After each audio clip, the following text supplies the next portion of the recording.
Hi everyone, मेरा नाम है नीरज कुमार तिवारी। आज के इस वीडियो में मैं बात करूंगा प्रतिरोधों के संयोजन की, अर्थात कॉम्बिनेशन ऑफ रेजिस्टेंसेस।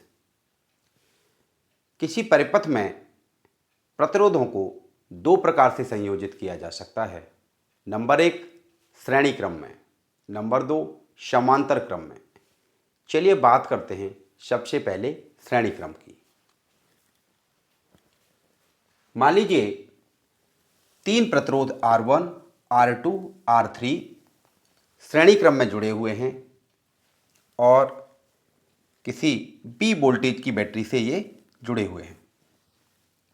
श्रेणी क्रम से मतलब है पहले प्रतिरोध का दूसरा सिरा दूसरे प्रतिरोध के पहले सिरे से जुड़ा हुआ है।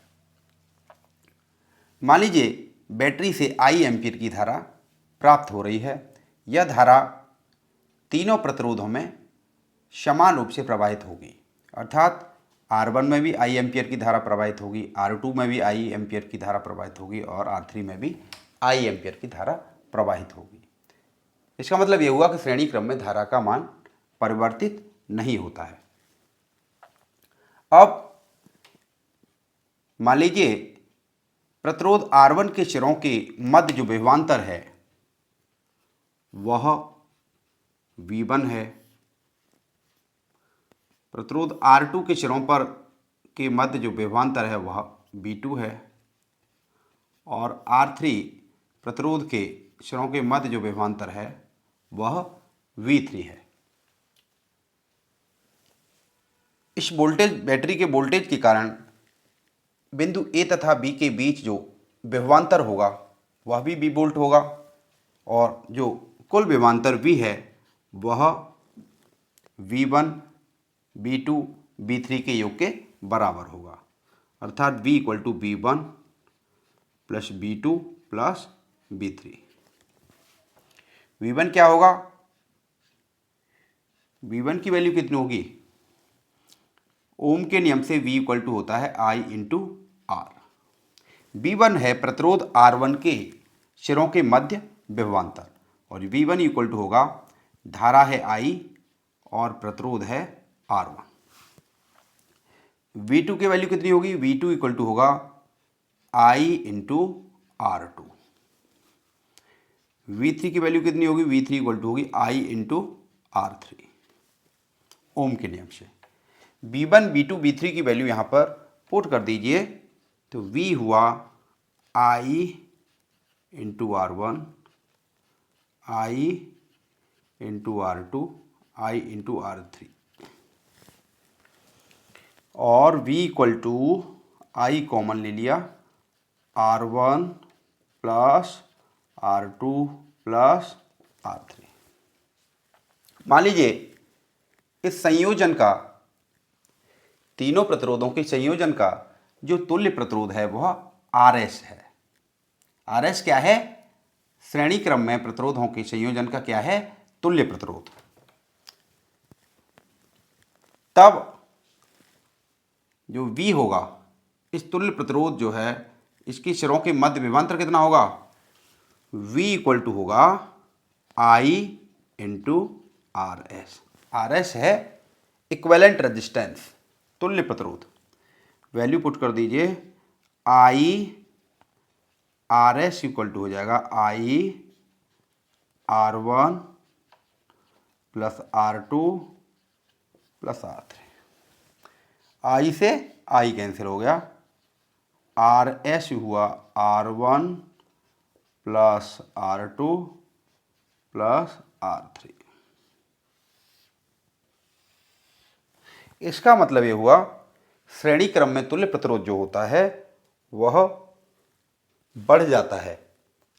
मान लीजिए R1 1 होता, ये 2 होता, ये 3 होता, तो तुल्य प्रतिरोध कितना होता? 3, 2, 5 और 1, 6।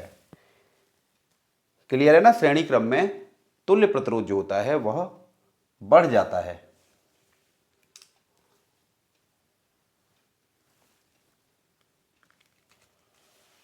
समझ में आ गया? समझ में आ गया? श्रेणी क्रम में तुल्य प्रतिरोध का फॉर्मूला क्या है? R S equal to R1 plus R2 plus R3। मिटा दें? चलिए मिटाते हैं।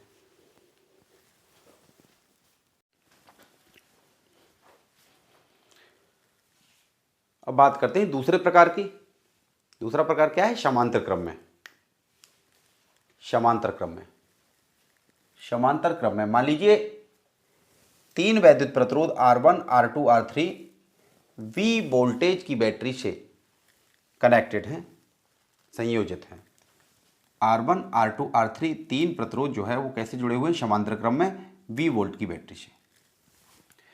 समांतर क्रम में विभवांतर समान रहता है। जैसे श्रेणी क्रम में आपने पढ़ा था, श्रेणी क्रम में धारा का मान समान था, यहाँ पर विभवांतर का मान समान है।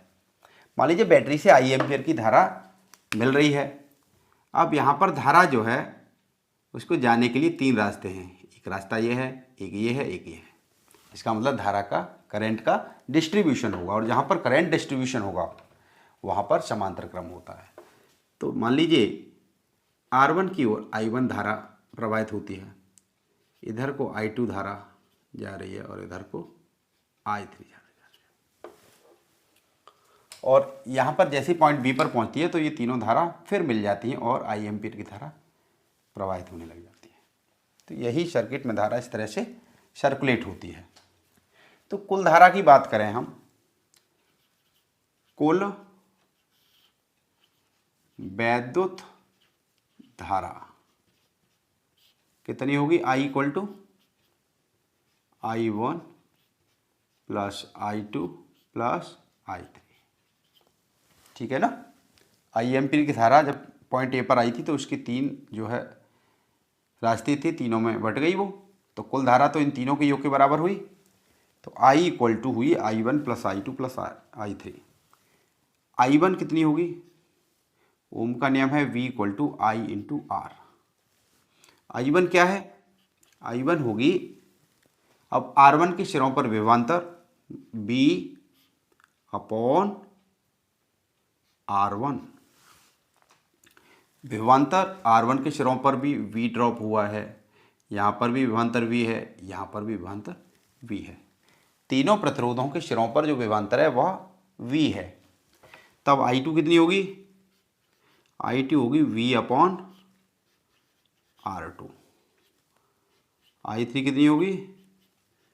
V upon R3।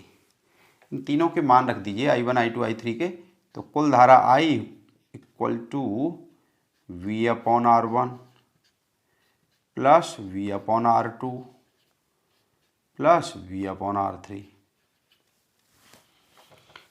V common आ गया, 1 upon R1 plus 1 upon R2 plus 1 upon R3। मान लीजिए इस संयोजन का तुल्य प्रतिरोध जो है वह RP है।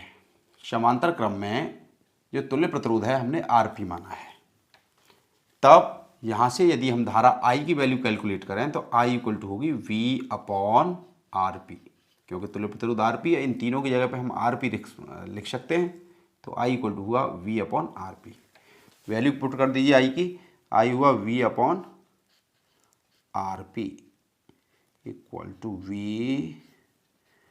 1 upon R1, 1 upon R2, 1 upon R3। V से V कैंसिल हो गया, तो यहाँ से 1 अपॉन RP इक्वल टू हुआ 1 upon R1, 1 upon R2, 1 upon R3। यह समांतर क्रम में जुड़े हुए प्रतिरोधों के संयोजन के लिए तुल्य प्रतिरोध का सूत्र है। आई होप श्रेणी क्रम और समांतर क्रम में संयोजन के यह दोनों ही फॉर्मूले आपकी समझ में आ गए होंगे। यदि यह वीडियो आपको अच्छा लगा हो तो मेरे चैनल को सब्सक्राइब करें और ज़्यादा से ज़्यादा शेयर करें।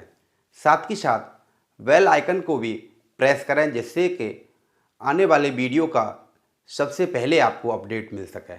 Thank you.